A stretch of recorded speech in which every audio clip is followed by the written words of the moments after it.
c'est la formation au titre professionnel de scaphandrier des travaux publics.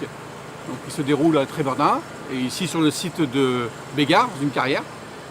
C'est la première formation de l'année, et depuis le début d'ailleurs.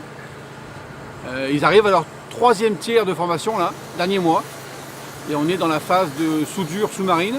Donc après le module qu'ils ont fait en surface avec l'aide du Greta, ils ont été au Greta de Guingamp pour faire leur formation soudure à terre. Donc, ils ont été qualifiés, au lycée Jules Verne absolument. Maintenant on fait le geste professionnel sous-marin, donc le geste sous l'eau. Donc ils font la soudure et actuellement en même temps le découpage électrique à l'aide d'une torche de découpage haute performance. Ici à la carrière on est limité à 32 mètres. Si on veut aller jusqu'à 50 mètres, il faut aller en mer. Donc dès qu'il y a des créneaux possibles, on part devant Trébordin à l'aide du Solar Mort, la vedette du cap plongé. Dès qu'on descend profond, on a beaucoup moins de temps pour travailler par rapport aux paliers après de décompression qui sont obligatoires et qui s'allongent au fur et à mesure du temps de travail. Donc il faut être beaucoup plus pragmatique dans son travail et préparer beaucoup mieux son intervention.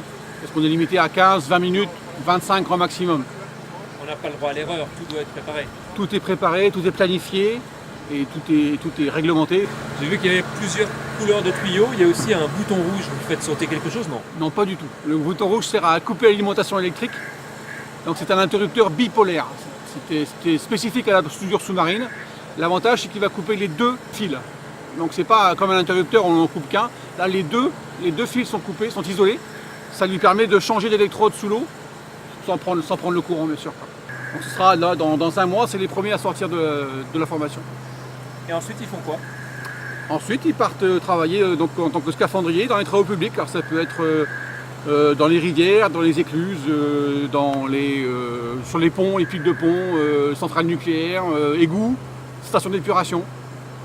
Rarement en port finalement. Partout où on a besoin de travailler Partout sous l'eau. il faut travailler sous l'eau et finalement il y a beaucoup de choses à faire sous l'eau. De plus en plus peut-être?